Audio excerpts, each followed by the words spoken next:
Going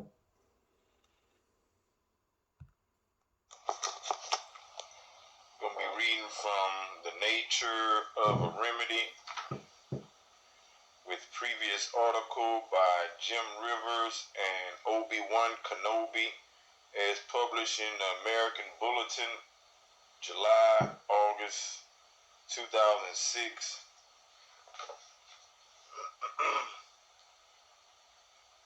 The nature of a remedy in a total corrupt judicial system. What is the purpose of this white paper? In its simplest form, it is to address the question that is asked almost every so-called free man and inmate who has ever been railroaded by a totally corrupt so-called judicial system. For the individual who knows they have actually committed crimes against their fellow man, the outrage of being incarcerated is severely subdued by the self-admission of guilt and expectation of punishment if caught. So it is the truly outraged individual railroaded by the system who will be the most motivated to make the concerted effort to understand the information presented here and to pursue its remedy. It is the system. Without a fundamental understanding of what the system actually is and some understanding of how it got that way, there is virtually no possibility of understanding and correctly implementing a remedy.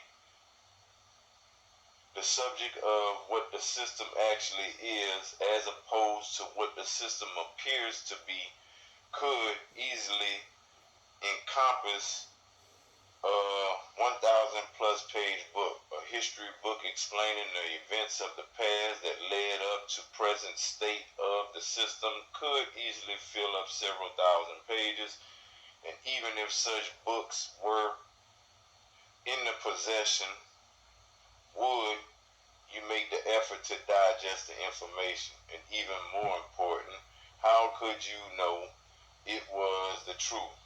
Or was it just a bunch of half-baked theories that fall apart upon the serious examination by objective analysis? Obviously, this extremely brief paper will make an attempt to prove anything stated herein. Everything stated within regarding the system will, if necessity be simply asserted as fact, firmly established as irrefutable, yet facts that will probably contradict everything you thought you understood about the system. You will either have to face up to the fact that you have been deceived and lied to all your life about almost everything you think you know, or you will remain a victim to the global financial prison that the entire world is now a part of, also referred to as the system.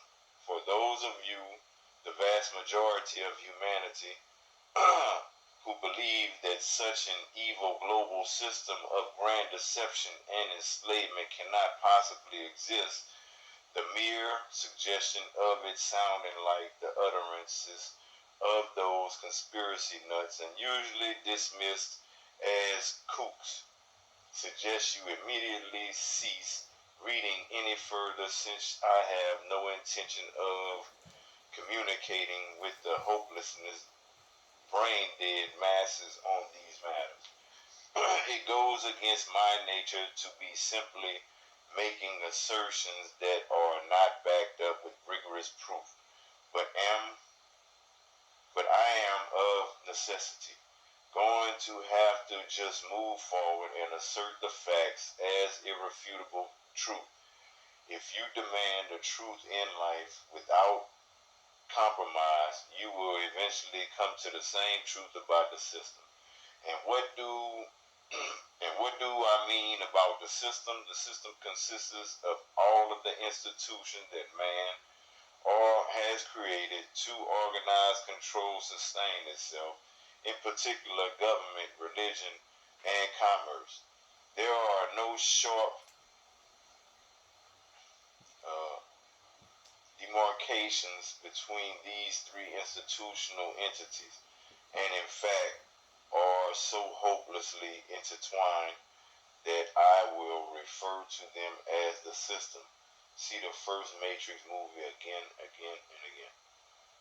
The fundamental facts to understand. Fact one, the system in today's world on a global widespread basis is now completely dominated, controlled by the forces of darkness, i.e. Satan, Lucifer, devil. This is not some mystical, superstitious ravings. The dark forces are absolutely for real, are extremely ingenious in the science of controlling the people's thinking and control all governments of men and the vast overwhelming majority, all religion, and in particular all of so-called Christendom, not true Christianity, represented by the harlot upon the beast in Revelations 13 scripture. And for our analysis, the most important realization is that the dark force totally control all the financial, economic systems, in particular banking, the principal control lever point of the commerce game, and the resultant enslavement of all of mankind. There is ample, if not massive, confirmation that one indeed seems to be now well approaching the final battle of righteousness over Satan's pure evil. Fact two, probably as much as a little over 80% of the American people still believe that man's problems can be solved by political action, voting, having an informed opinion on political matters. They accept what they hear on the media and believe that authority can be trusted. Less than 10% of this group will ever realize how profoundly deceived they have been. Fact three, the world and all its resources, its most important being the human slave resources, are in fact controlled by extremely wealthy and powerful families whose ingenious extortion strategies has become the foundation of the world economy, global economic slavery, through the creation of fictional indebtedness by imposition of centralized banking to ultimately deprive the people of all property and freedom. Fact four, secret societies such as Illuminati, Luciferians, Freemasonry, 33rd degree level and above, and other are keepers of arcane knowledge that guarantees the keeping of ordinary people in political, economic, and spiritual bondage. Major breakthroughs in the sciences such as physics, medicine, engineering, etc. have long been consistently suppressed by these groups for purposes of maintaining plunder and control of the unthinking masses.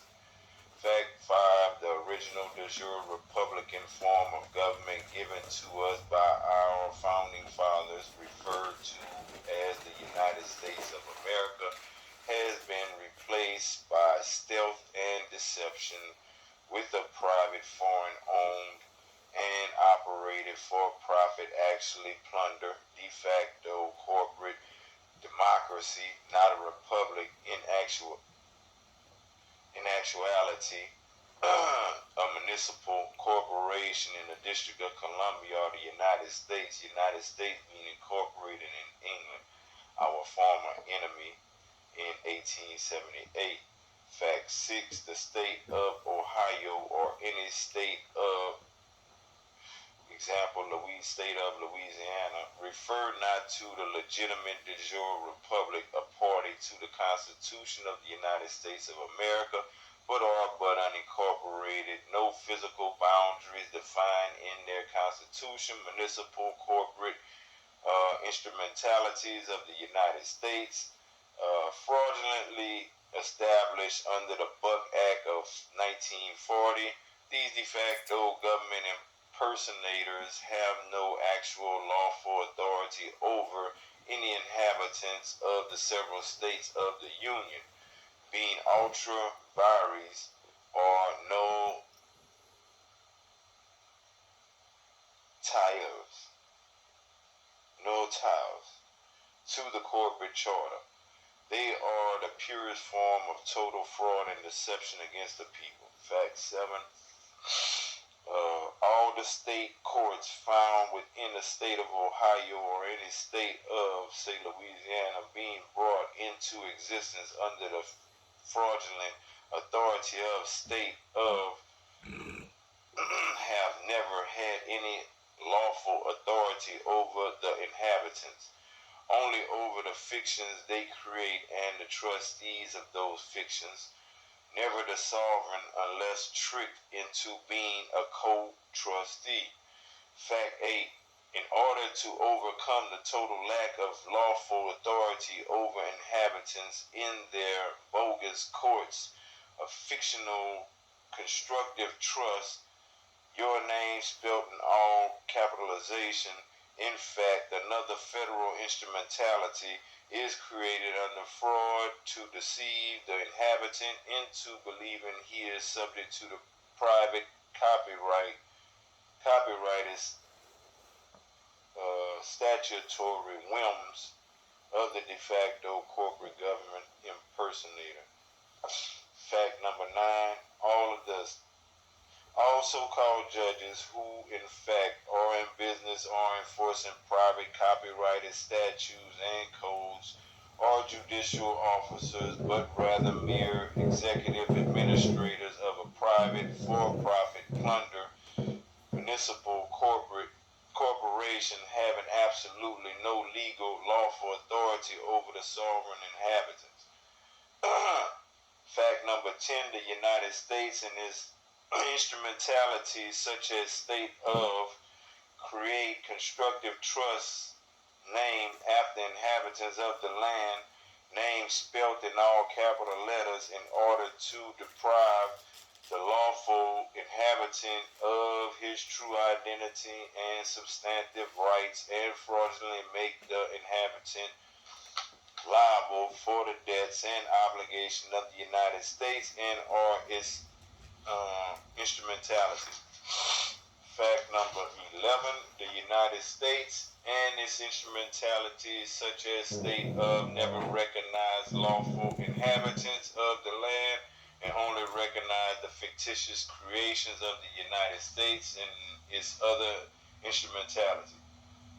Fact number 12, the United States District Court as constituted in the several states, a party to the Constitution, or completely outlaw, illegitimate, constitutionally unauthorized private courts impersonating the true Article 3 courts referred to as district courts of the United States, which no longer exist anywhere and cannot be elicited into existence by any known means. Fact number 13, the so-called Supreme Court of the United States is currently not functioning as an Article 3 constitutionally authorized court, but rather only as a high admiralty court. They consistently assert no comment when confronted with the simple question, are you the one Supreme Court described in Article 3 of the Constitution of the United States of America? Do you wonder why?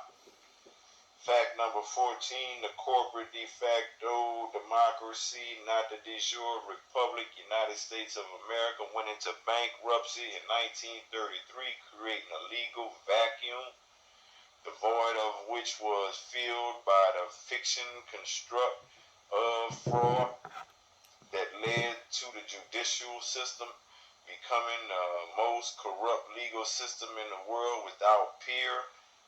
Identified recent candidate for nomination to the Supreme Court of the United States, Edith Jones, appellate judge, publicly stated the American legal system is corrupt almost beyond all recognition. Fact number 15, all so-called crimes are in fact strictly a commercial matter. As stated in 27 CFR 72.11, CFR equals the Code of Federal Regulations. Fact number 16, ever since June 5th, 1933, because of the bankruptcy of the United States, when they say House Joint Resolution 192, but it's Joint Resolution. Anyway, House Joint Resolution 192 was anonymously passed. I became public policy per Public Law 73-10. All products of the industrial economic system are of legal lawful necessity prepaid, i.e. everything must be paid for by the government to preclude the charges of high treason against Congress, Secretary of Treasury, Board of Governors of Federal Reserve Bank, and the Comptroller of Currency. This is an historical, irrefutable fact that has been kept secret from you for over 93 years. Time to wake up, maybe. What can we conclude from these facts? Now, these particular assertions being stated as facts, the following conclusions can be readily arrived at. 1. Pursuing any remedy within the so-called court is a proverbial barking up the wrong tree, since the so-called courts have an immense financial incentive, as much as $10,000 per inmate, $10,000 a day per inmate, to convict any and everyone, innocent or guilty, in total irrelevant. The pretend court only rake in the big bucks upon securing convictions at all costs, or as a compromise obtain lucrative bribes from its victims. 2. There exists virtually no men, women of integrity left anywhere in the so-called judicial system, because potential whistleblowers are not tolerated. The exceptions are indeed far and few between, and those remaining few are virtually powerless to help you. 3. Much as the Chicago mobster Al Capone was virtually untouchable against the direct activities he engaged in, he was invulnerable indirectly through issues of taxation. 4. The courts, consisting of the clerk of court, prosecutor, deputy prosecutor, pretend judge, and the defense attorney, are all profoundly vulnerable to the issues of tax delinquency against the person, for the bond, bill, true bills being generated off the credit of its accused victims as products of statutes. A product of a statute is nothing different than, let us say, a product of an industrial factory that builds automobiles. All these products are indeed prepaid, yet the people, in their profound ignorance, are expected to somehow pay for these things, even though after the United States bankruptcy, the people no longer could pay their debt at law since it was now legally impossible. No precious metals backed the currency anymore after the confiscation of the gold by executive order, arbitration act. And I just stated that it's not on here. We forgot who the real sovereigns are. It is preciously this inability of the people to pay at law their debts that empowers them under Public Law 73-10 to be able to exercise their exempt from paying, to achieve set-off mutually cancellation of debt for any and all debts that the sovereign accepts. We are all sovereigns pursuant to the unanimous Declaration of Independence of July 4th, 1776, making us subject to no other man, only God and the absolute sovereign. All men are created equal.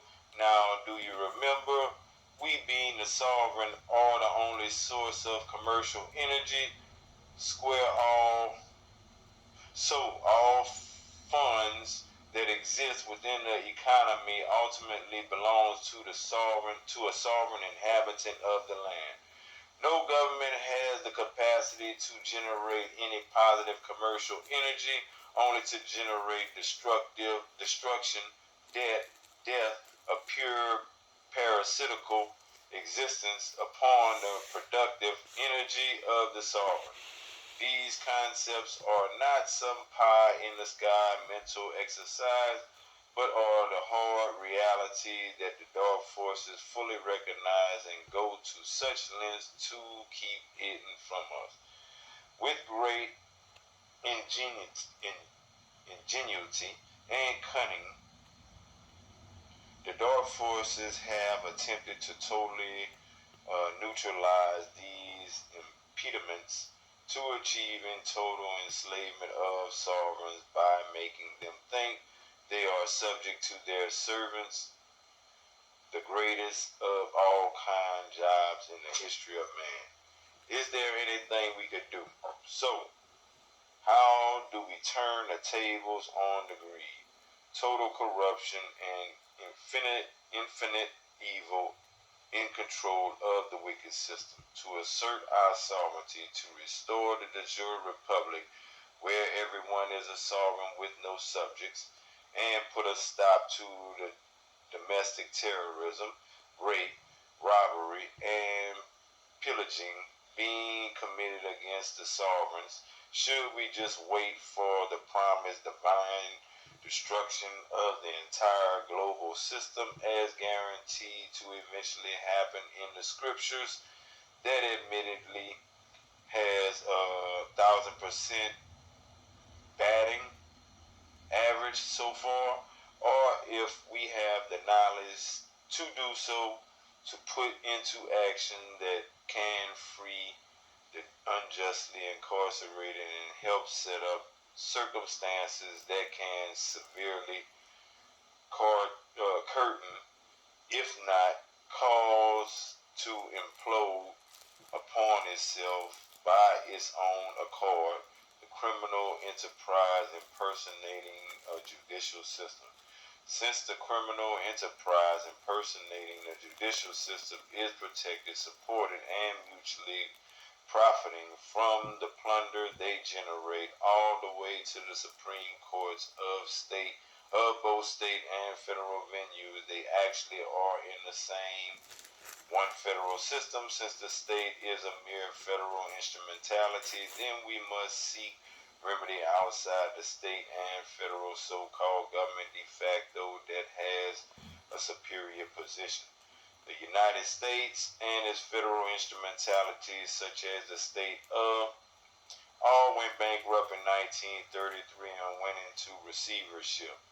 The creditor in the bankruptcy is the International Monetary Fund, the IMF, World Bank, which use their collection enforcement branch called the Internal Revenue Service to service payments into the phony bankruptcy that is being used as a subterfuge to extort money from the people through the income tax scam.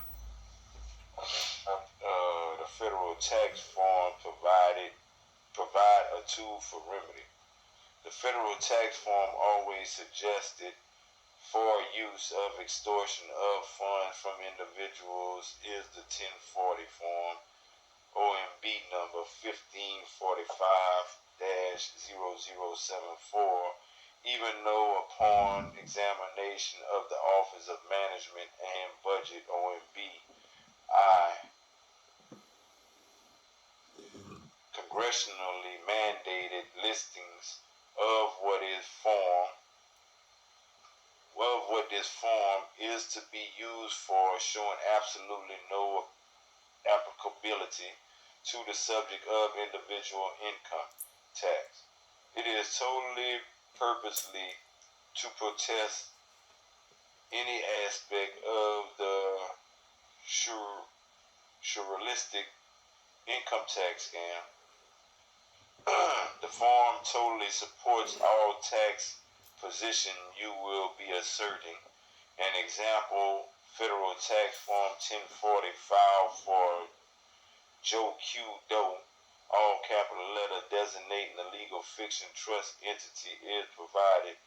Notice that the jury statement states that you have examined the return and accompanying schedules and statements you make, and to the best of your knowledge and belief it is true, correct, and complete. This will work to your favor as we shall see and protect you.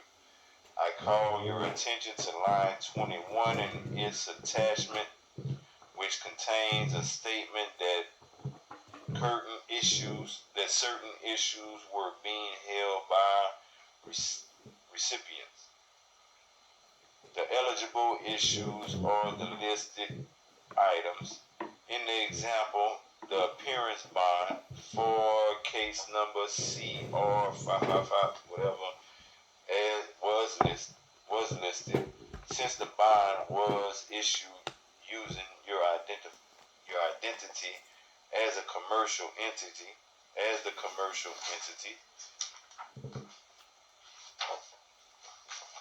back the bond. Even though the appearance bond may have only been posted at arraignment and never actually exercised, this changes nothing in the nature of the bond itself. What is necessary to understand is that the bond is issued, posted, and obtained its value, commercial energy, from the credit, commercial energy of the actual living soul, the principal creditor that is being involved, compelled to appear. One may think the appearance bond is a worthless document if not exercised to obtain release until trial, but in fact it is a commercial instrument having commercial value. Remember, all crime is commercial, equal to the assigned amount. The prison penal bond. In fact, there also exists other bonds issued in a case, which are so-called penal bonds, consisting of a series of 3 or 6 bonds, all having OMB number 9000045. It is these bonds, not shown in the example, which are all created behind your back without your knowledge or permission, yet receive their commercial energy from the living soul sovereign. It is our understanding that these bonds are valued at $2 million, $2 million per count, meaning per charge, where the counts is the number of counts in the true bill indictment or the counts of conviction. The 3 bonds are the bid bonds, SF-24, performance bond, SF-25, and the payment bond, SF-25A. The next three bonds with the same OMB number are the Miller Act bond, the SF-273, SF-274, SF-275, which major may not apply to a state case as opposed to a federal case. Each bond issued would constitute a so-called roll, so the sum total of all the penal bonds could be 3 or 6 times $2 million times numbers of counts. Man. So if you got 3 counts of, let's just say, 2 counts of robbery with 3 counts of robbery, that's 2 million times 3, that's 6 plus either 3 or 6 times that.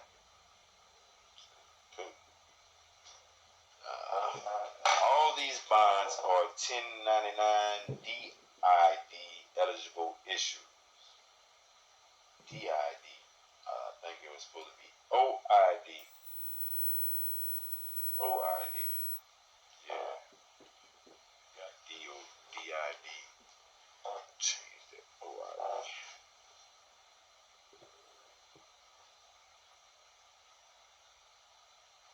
And if you were also listing these as 1099 OID eligible issues, the amounts become quite large, and the numbers showing up on line 21 and 64 of the federal tax form 1040 would be considerably larger. For simplicity of example, they are not included, only the appearance bond, but can most certainly be included also.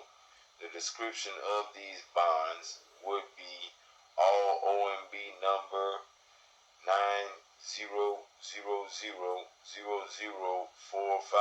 bonds for case number CFR 555555, State of Louisiana versus John Q. Doe. In addition to these case-related bonds, one can also include such eligible issues as traffic tickets, commercial bills of any sort, tax bills, court judgments, in fact, any and all commercial presentments, whether issued to you or by you. Remember, all the products of the economic system are prepaid by virtue of public policy and public law 73-10, arising out of the necessity of there no longer exists constitutionally authorized money to pay at law with. Once they took away our gold silver backing of the currency that is mandated by our organic constitution in Article 1, Section 10, making it impossible to pay at law for anything, the party government that seized the gold must under public policy pay all the bills for us. It is our very inability to pay at law as a result of the executive order seizing the gold in 1933 that gives us the authority to demand that the items be treated as prepaid. As hard as this might be to accept because of your thorough brainwashing by the global economic prison you have lived in your entire life, public policy mandate by 73-10, Joint Resolution 192, is an irrefutable fact of life, and many thousands of people have known of this reality all along but kept the truth from you. The 1099 OID taxes the eligible issue back to source. All these eligible issues can be indeed processed via a 1099 OID filled in order to tax the issue back to the source. Ultimately, you, for settlement and closure of escrow in exchange without money, treasurer direct, social security number,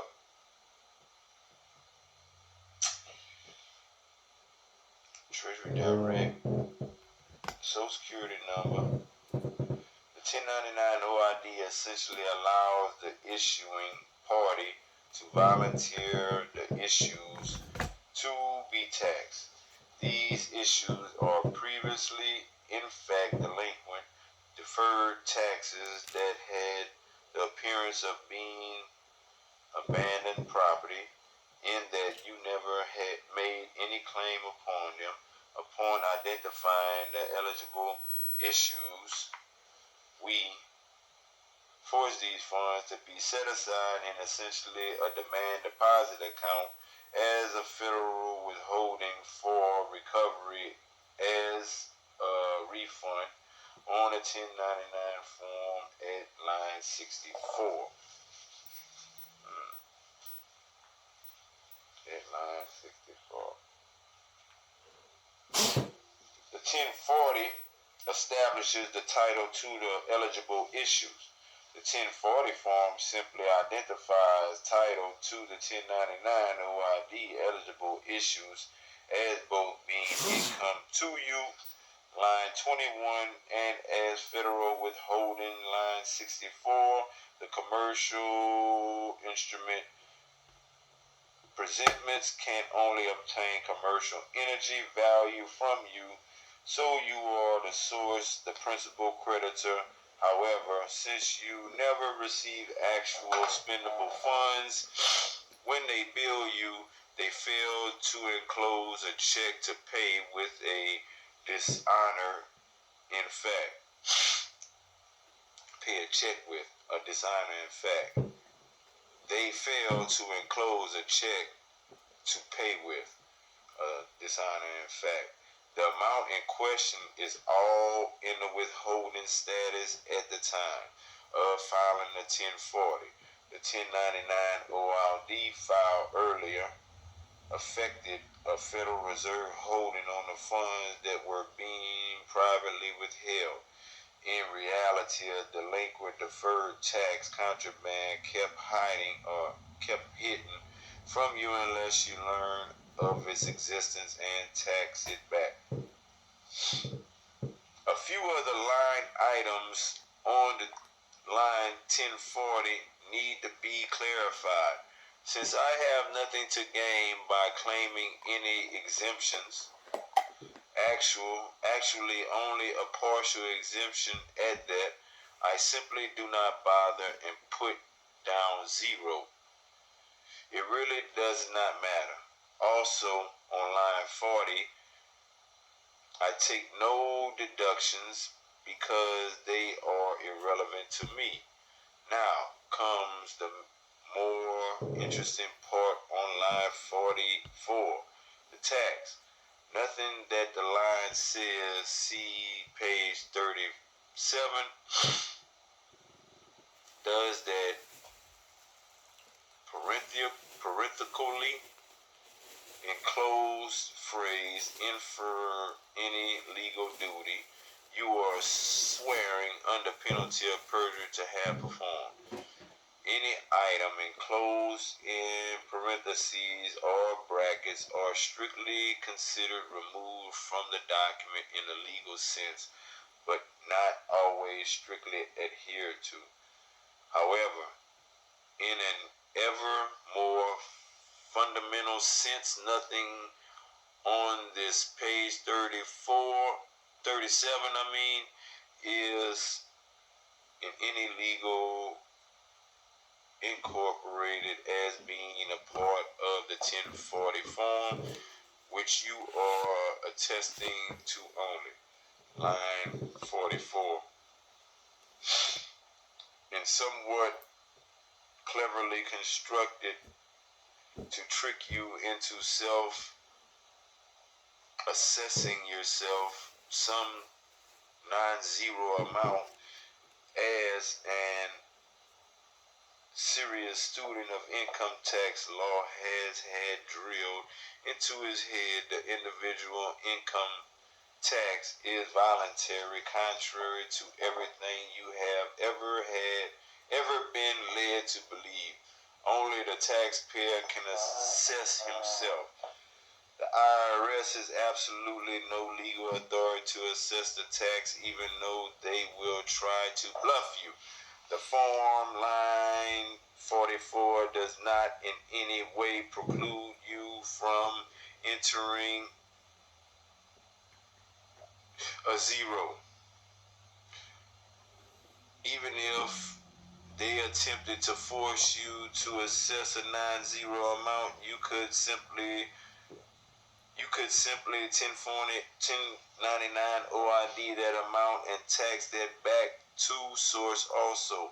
They cannot win on this issue.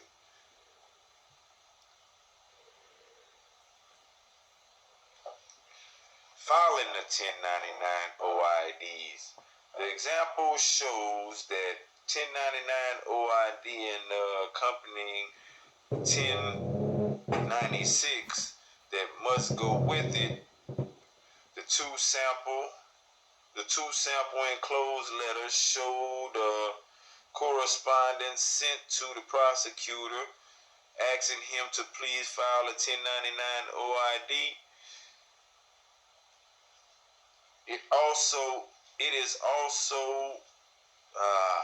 is also recommended that the clerk of court, all assistant prosecutors in your case, the judge, also be added to the parties contacted. Since the people contacted all will refuse to file a 1099 OIDs usually, even though it is required of them, they will all be in dishonor, and because of such eligible to appear in the report as a recipient in the payer, the head prosecutor, as far as we are concerned, was the payer who in actuality was paid from your account without your knowledge or consent, which translated to stealing your exemption. So, in a sense, you yourself or the hidden payer, the prosecutor acting as your agent without the knowledge, normally the filer of the form 1096 in the same party as the payer, but the fraud perpetrated upon you caused you to have to be the filer out of necessity. Man, I mean, get it. Every party who dishonored your request in your first letter has become a holder in due course of the federal tax liability and hence should be listed as such in the recipient box by stating holder in due course. Date of dishonor is the date of first letter. There can be multiple recipients to the same eligible issue. In a sense, these dishonoring parties share the liabilities individually and severally and severally consist with UCC holder in due course protocol. In those cases where you issue as the payer an international bill of exchange or an international promissory note, the preferred instrument to use is in conformance to the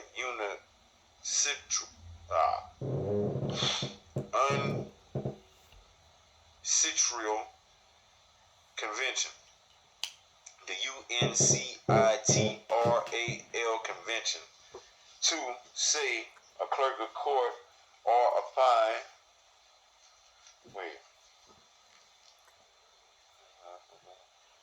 To say a clerk of court for a fine or court cost. The recipient would be the clerk of court. The payer is you. Instead of the agent of you, a so-called public servant, any and everything issued that receives it commercial value from you via your exemption has as its source you. In conclusion, this paper is highly condensed out of necessity, explanation of what you can do and who you really are. If you are operating with this description procedure, you are in complete conformance to the letter and intent of the law. The system may choose to attempt to intimidate you into not laying claim to what is rightfully yours. Do you understand it well enough to be a belligerent claimant? Satan's system does not want you to assert yourself. They will try to intimidate you into silence and acquiescence of the docile economic slave you currently are. All it takes for evil to prevail is for good men to do nothing. Excuse me. So I'm going to read back. Satan's system does not want you to assert yourself. They will try to intimidate you into silence and acquiescence of the docile economic slave you currently are. All it takes for evil to prevail is for good men to do nothing. To quote Teddy Roosevelt, one of the greatest shortcomings in contemporary society is the inability of many to distinguish between right and wrong, between good and evil, as well as the lack of the spirit to fight against injustice.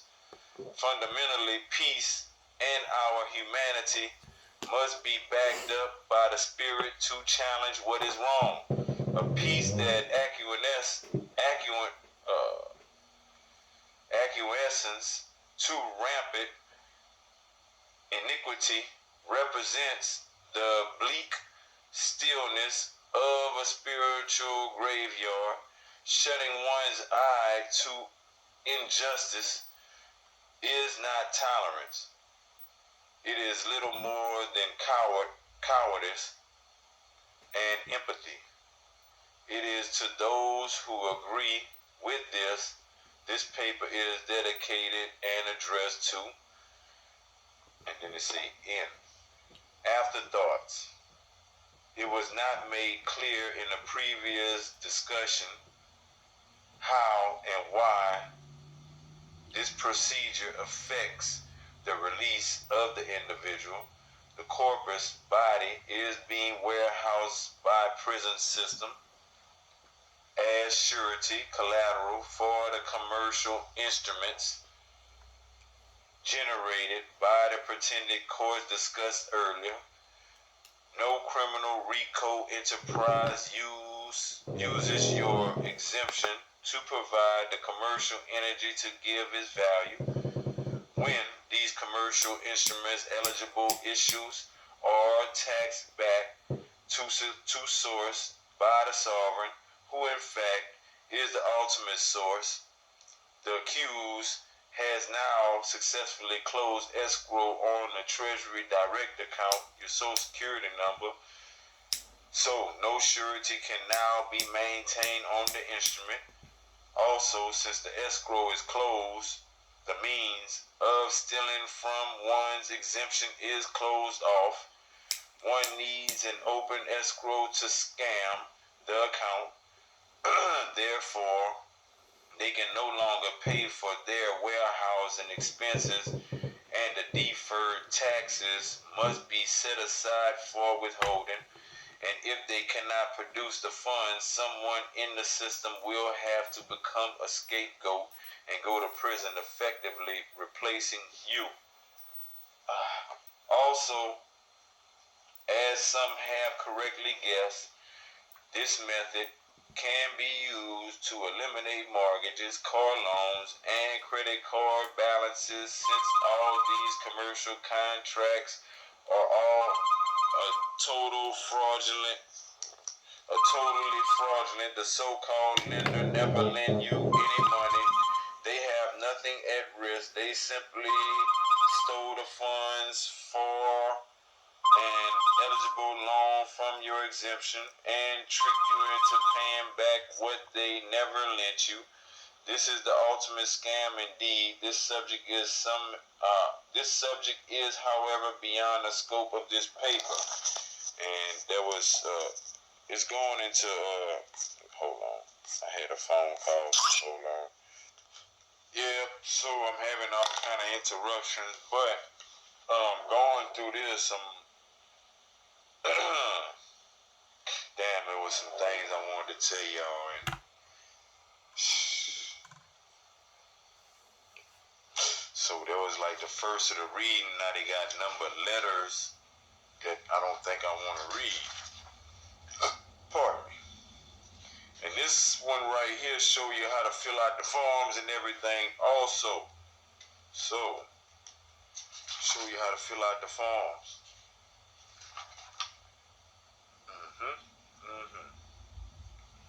And in the back, alright, so that's remedy 18. So they got different remedies in the book. This is remedy 11, remedy 12.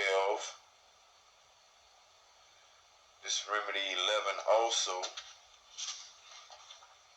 Remedy 12. All they go with that, I guess. Remedy 13. Remedy 14. Remedy 15. Numbered IRS forms. You can see in the book where they got the 1096. Then you got your 9696, or excuse me, the 1096. Let me see. The 1096. Then you got your 1099 OIDs that they filled out. Then you got your 1040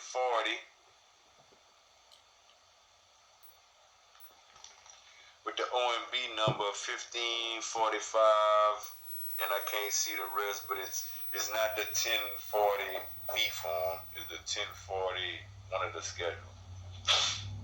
Individual U.S. individual income tax return.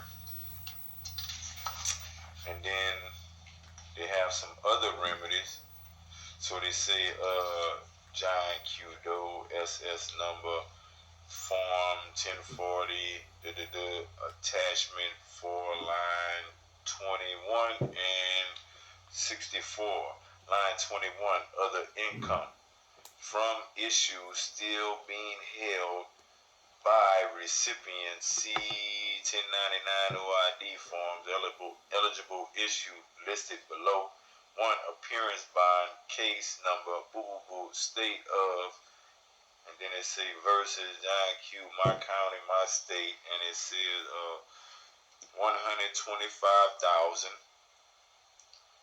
And then 2, all OMB number 9000-0045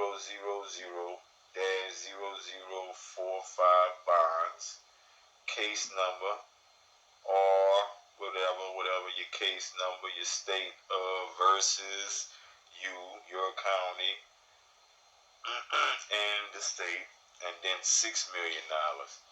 Line 64, federal income tax withholding by 1099 OID filing. See same list as above for line 21. The total is $6,125,000.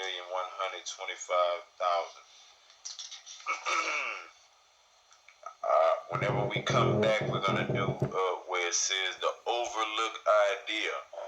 The overlook idea.